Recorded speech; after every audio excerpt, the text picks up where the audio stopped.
네, 안녕하세요. 자, 오늘 저희가 한번 깊이 파고 들어볼 자료는요. 2026년 2월 10일자 금융 AX 및 보안 동향 데일리 리포트입니다. 지금 금융권 전체가 이 인공지능 전환, 그러니까 AX에 거의 모든 걸 걸고 있다고 해도 과언이 아닌데요. 이 리포트를 들여다보면 그 뜨거운 열기 속에서 어떤 기회가 보이고 또 어떤 위험이 도사리고 있는지 정말 선명하게 드러납니다. 정부의 규제부터 4대 금융지주의 야심찬 계획, 그리고 양자 컴퓨터 같은 거의 공상과학 영화에나 나올 법한 위협까지 오늘 이 자료의 핵심을 함께 파헤쳐 보겠습니다. 네, 이 자료를 딱 보면요. 가장 흥미로운 키워드가 바로 속도랑 신중함 사이의 그 팽팽한 줄다리기입니다. 금융권 전체가 AI라는 거대한 파도에 뒤처지지 않으려고 그야말로 전속력으로 노를 젓고 있거든요. 그런데 바로 그 옆에서 잠깐 너무 빠는 거 아니야? 하면서 AI 워싱 같은 거품을 경고하고 또 챗 GPT 같은 거대 언어 모델 LLM을 함부로 믿었다간 큰일 난다. 이런 목소리가 동시에 터져 나오고 있죠. 오늘 대화는 이 아슬아슬한 양면성을 중심으로 풀어가면 아마 청취자분께서도 현재 상황을 아주 입체적으로 이해하시는 데 도움이 될 겁니다. 좋습니다. 그럼 그 큰 그림부터 한번 보죠. 가장 먼저 눈에 띄는 건 금융감독원의 움직임인데요. AI 시대가 되니까 IT 보안 감독을 대폭 강화하겠다고 선언했어요. 이게 그냥 잘 지켜보겠다 이 정도 수준이 아니라 해킹 같은 사고에 대응하려고 아예 제재 전문성을 높이고 감독 체계 자체를 뜯어고치겠다는 거더라고요. 심지어 이찬진 금감원장이 불법 사금융을 잡으려고 특별사법 경찰까지 만들자고 할 정도니까 와, 분위기가 정말 단호해 보입니다. 그렇죠. 그 단호함이 어디를 향하고 있나 생각해보면 자료에 나온 AI 워싱 문제랑 정확히 맞닿아 있어요. AI 워싱이라는 게 사실 뭐 별거 아니잖아요. 그냥 실적은 없는데 우리 AI 사업합니다 라고 떠들어서 주가를 띄우는 행태죠. 근데 금감원 분석 자료가 정말 충격적입니다. 2024년에 AI를 신사업으로 추가한 코스닥 상장사 중에 무려 60% 이상이 실체가 거의 없는 바로 이 AI 워싱에 해당했다는 거예요. 그러니까 규제 당국의 칼을 빼드는 건 이런 거품 싹 걷어내고 진짜 기술 가진 기업을 가려내겠다는 시장에 보내는 아주 강력한 신호라고 봐야 합니다. 아니, 근데 이 AI 경쟁이 단순히 소프트웨어나 주가에만 머무는 게 아니라는 점에서 정말 놀랐습니다. 자료를 보다가 제가 제 눈을 의심한 부분이 있었는데 현대건설이 데이터 센터에 소형 모듈 원전, SMR 있잖아요. 네, 그 소형 원자력 발전소를 접목하는 모델을 추진하고 있다는 내용이었어요. AI 이야기하다가 갑자기 원자력이라니 이게 무슨 얘기죠? AI가 그렇게 전기를 많이 먹나요? 바로 그겁니다. AI, 특히 생성형 AI는요, 기존 컴퓨팅하고는 비교도 안 될 만큼 막대한 양의 전기를 소모합니다. 그래서 이제는 AI 시대의 경쟁력이 알고리즘뿐만 아니라 그 알고리즘을 안정적으로 돌릴 수 있는 데이터 센터와 전력 인프라에서 나온다는 인식이 확산되고 있는 거죠. 현대건설의 SMR 모델은 AI 경쟁이 이제 소프트웨어를 넘어서 에너지와 기반 시설 경쟁으로까지 번졌다는 걸 보여주는 아주 상징적인 사례라고 할 수 있습니다. AI의 미래가 원자력 에너지에 달려 있을 수도 있다는 상상이 현실이 되고 있는 겁니다. 와, 정말 SF 영화 같은 이야기네요. 그런데 미래 위협이 에너지 문제만 있는 게 아니더라고요. 자료에 인용된 김승주 교수의 경고는 더 섬뜩했습니다. 양자 컴퓨터가 상용화되면 현재 인터넷 뱅킹 보안 체계가 순식간에 무력화될 수 있다고요? 이게 청취자분들께 와닿게 설명하면 제가 지금 쓰는 은행의 비밀번호가 몇 년 뒤에는 그냥 종이 쪼가리처럼 무용지물이 될 수도 있다는 그런 뜻인가요? 본질적으로는 그렇습니다. 물론 내일 당장 일어날 일은 아니지만요. 그 가능성의 씨앗이 지금 뿌려지고 있다는 게 중요합니다. 비유를 하자면 지금 우리가 쓰는 암호 기술은 세상에서 가장 튼튼한 금고 같은 거예요. 현재 슈퍼컴퓨터로 열려고 해도 수백, 수천 년이 걸리죠. 그런데 양자 컴퓨터는 그 금고를 열 수 있는 완전히 새로운 방식의 만능 열쇠를 개발하고 있는 것과 같습니다. 금융권이 이 문제에 촉각을 곤두세우는 이유가 바로 이걸 때문이에요. 만능 열쇠가 나오기 전에 그 열쇠로도 열 수 없는 새로운 방식의 금고, 그러니까 양자 내성 암호를 먼저 만들어야 하는 시간과의 싸움이 시작된 거죠. 미래의 만능 열쇠도 막아야 하는데 당장 집 현관문을 따고 들어오는 좀도둑도 막아야 하는 상황이네요. 리포트를 보면 보이스피싱 같은 경제범죄는 여전히 기승을 부리고 있고요. 그래서 패스앱 기반의 안면인식 인증처럼 더 강력한 본인 인증 수단을 도입하거나 휴네시온의 CDS 솔루션 같은 기술로 보안을 강화하는 노력도 계속되고 있더라고요. 네, 방금 말씀하신 그 CDS 솔루션이 좋은 예시입니다. 이건 쉽게 말해서 아주 중요한 정보가 담긴 내부 전산망하고 외부 인터넷망을 물리적으로 그냥 완전히 분리시켜버리는 기술이에요. 해커가 어찌어찌 회사 안으로 들어오더라도 가장 중요한 데이터가 보관된 금고방 자체에는 아예 접근조차 못하게 원천 차단하는 거죠. 이렇게 금융권은 현재의 위협과 미래의 위협, 말 그대로 두 개의 전선에서 동시에 싸우고 있는 셈입니다. 두 개의 전선에서 싸운다. 흥미로운 표현이네요. 이런 위협들이 결국 금융사들이 수비만 할 게 아니라 AI를 활용해서 적극적으로 공격에 나서야 하는 이유가 되겠군요. 정확합니다. 바로 그 지점에서 금융사들의 진짜 AI 전쟁이 시작되는 겁니다. 그들이 막대한 돈을 지금 어디에 쏟아붓고 있는지 들여다보면 그들이 그리는 미래의 청사진이 보이기 시작하죠. 그럼 그 청사진을 한번 자세히 들여다보죠. 자료에 나온 4대 금융지주의 움직임이 정말 구체적이어서 흥미로웠습니다. 먼저 KB금융부터 보면 생산적 금융이라는 목표를 내걸었어요. 그리고 그냥 구호로 끝내는 게 아니라 아예 은행 내부에 반도체, AI, 바이오 같은 첨단 산업만 전문적으로 심사하는 조직을 만들었더라고요.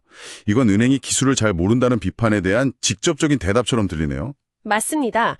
KB가 인적 자본, 그러니까 두뇌에 투자하고 있다면 신한금융의 움직임은 물리적 기반, 즉 근육에 투자하는 모습이라 더 흥미로워요.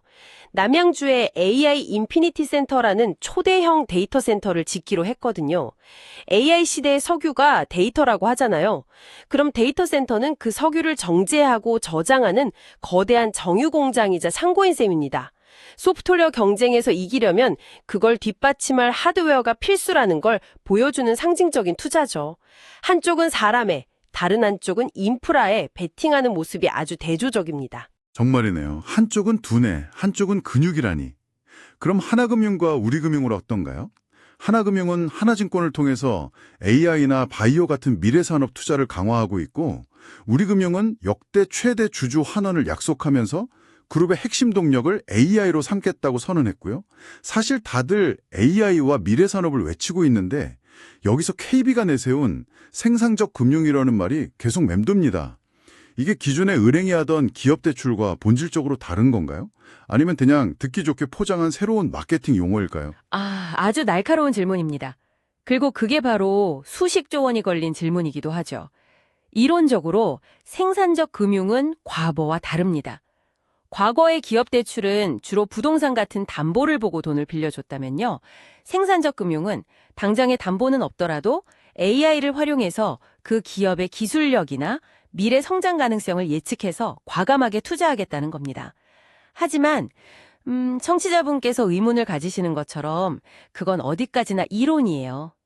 은행이 정말로 위험을 감수하고 혁신적인 스타트업에 돈을 댈 것인지 아니면 첨단 산업이라는 이름 아래 결국엔 우량한 대기업에만 안전하게 투자할 것인지 그게 바로 이 전략의 성패를 가를 진짜 시험대가 될 겁니다. 그렇군요. 결국 AI라는 새로운 도구로 손에 쥐었지만 그걸 얼마나 과감하게 휘두를 수 있느냐의 문제겠네요. 이런 흐름은 비단 4대 금융지주만의 이야기는 아니었습니다. 자료를 보면 카카오페이는 카카오톡 AI 서비스에 혜택 정보 솔루션을 넣을 계획이고 BNK 부산은행 같은 지방은행도 AI를 통해 비용 절감에 집중하겠다고 밝혔어요. 덩치의 차이는 있지만 가야 할 방향이 AI라는 점에는 모두가 동의하는 분위기입니다. 네, 전 금융권이 AI라는 똑같은 목적지를 향해 출항한 거대한 함대와 같아요. 하지만 모두가 같은 방향으로 간다고 해서 그 항해가 순탄할까요? 바로 여기서부터 이 기술의 아주 흥미로우면서도 까다로운 딜레마가 시작됩니다. 네, 모두가 AI에 올인하고 있는데 과연 이 기술을 어디까지 믿고 쓸 수 있을까 하는 근본적인 질문이 나오죠. 리포트에 실린 MIT 교수의 경고가 바로 그 지점을 정통으로 찌르더군요. 챗 GPT 같은 LLM을 금융자문, 그러니까 투자 조언 같은 데 활용하는 건 굉장히 위험하다고요. 그 경고의 핵심을 제가 비유를 들어서 한번 설명해 볼게요. 세상 모든 책을 읽어서 모르는 게 없는 천재 문학도에게 뇌수술을 집도해달라고 부탁하는 것과 같습니다. 그 문학도는 수술 과정을 온갖 전문 용어를 써가면서 완벽하게 설명할 수는 있겠지만 누구도 그에게 메스를 쥐어주고 싶지는 않을 거예요. LLM이 바로 그 천재 문학도와 같아요. 금융 데이터는 통달해서 그럴듯한 투자 조언을 생성해낼 수는 있지만 그 조언이 담고 있는 법적 책임이나 윤리적 함의, 투자자 보호 원칙 같은 복잡한 맥락은 전혀 이해하지 못합니다. 진실을 말하는 게 아니라 그냥 가장 그럴듯하게 들리는 단어를 조합할 뿐이니까요. 듣고 보니 아찔하네요. 그런데 이런 생각도 듭니다. 사실 인간 금융 전문가들도 과거 데이터를 보고 나름의 추측을 하는 거잖아요. 그리고 그 예측이 틀릴 때도 많고요. AI가 실수하는 거랑 인간이 실수하는 거랑 본질적으로 다른가요? 우리가 그냥 새로운 기술이라 더 두려워하는 건 아닐까요? 와, 그거 정말 중요한 지적이세요. AI의 실수와 인간의 실수는 결과적으로는 같을 수 있지만 두 가지 결정적인 차이가 있습니다. 첫째는 책임의 문제입니다. 인간 자문가는 실수했을 때 법적, 직업적 책임을 지지만 AI가 내놓은 조언을 따랐다가 손실을 보면 그 책임은 AI 개발사, AI를 도입한 금융사, 아니면 사용자 중 누가 져야 하는지 아직 사회적 합의가 전혀 없어요. 그리고 둘째는 투명성입니다. 인간에게는 왜 그런 판단을 했는지 물어볼 수라도 있지만 AI의 의사결정 과정은 블랙박스 같아서 왜 그런 결론을 내렸는지 개발자조차 완벽히 설명하기 어려울 때가 많습니다. 이 두 가지 문제 때문에 섣불리 AI에게 중요한 자문 역할을 맡기기 어려운 거죠. 책임 소재와 투명성의 부재, 확실히 와닿네요. 그렇다면 당장 현실에서 AI가 안전하게 쓰일 수 있는 분야는 어디일까요? 리포트에 나온 빅테크 기업들의 계획에서 힌트를 얻을 수 있을 것 같습니다. 네이버가 쇼핑, 식당 예약, 여행, 금융 등에 적용할 AI 에이전트를 내놓는다고 하더군요. 바로 그 지점이 현재 AI 활용의 두 가지 방향을 명확하게 보여줍니다. 첫째, 방금 이야기한 금융 자문처럼 복잡하고 높은 수준의 책임이 따르는 자문가, 어드바이저의 영역에서는 아주 신중한 태도를 보이고 있습니다. 반면에 둘째, 정보를 요약해주거나 특정 작업을 대신 수행해주는 유능한 비서, 어시스턴트나 대리인, 에이전트의 역할로는 무섭게 확산되고 있죠. 네이버의 계획이 바로 이 후자에 해당합니다. 아마 청취자분께서도 오늘 저녁 7시 강남역 근처 예약 가능한 이탈리안 레스토랑 전부 찾아서 내 일정에 추가해줘. 같은 명령을 AI 비서에게 내리는 변화를 가장 먼저 체감하게 되실 겁니다. 정리를 해보자면 AI가 아직 판사나 의사처럼 전문적인 판단을 내리기는 어렵지만 엄청나게 유능한 비서 역할은 충분히 해낼 수 있다. 그리고 금융권을 포함한 산업계도 바로 이 비서 역할부터 AI를 적극적으로 활용하고 있다. 이렇게 보면 되겠네요. 정확합니다. 그리고 진짜 흥미로운 지점은 앞으로입니다. 이 비서의 능력이 점점 고도화되면서 자문가의 영역을 넘보기 시작할 거라는 거죠. 간단한 정보 검색을 도와주던 비서가 어느새 내 금융자산 포트폴리오를 슬쩍 조언해주기 시작하는 겁니다. 그 경계가 흐려지는 순간 우리는 다시 한번 AI를 어디까지 믿어야 하는가라는 근본적인 질문과 마주하게 될 겁니다. 오늘 이 리포트를 쭉 훑어보니 한국 금융산업이 AI 전환이라는 정말 거대한 파도 한가운데 서 있다는 게 느껴집니다. 4대 금융주주부터 핀테크까지 모두가 AI를 미래 성장 동력으로 삼고 생산적 금융이라는 깃발 아래 막대한 돈을 쏟아붓고 있습니다.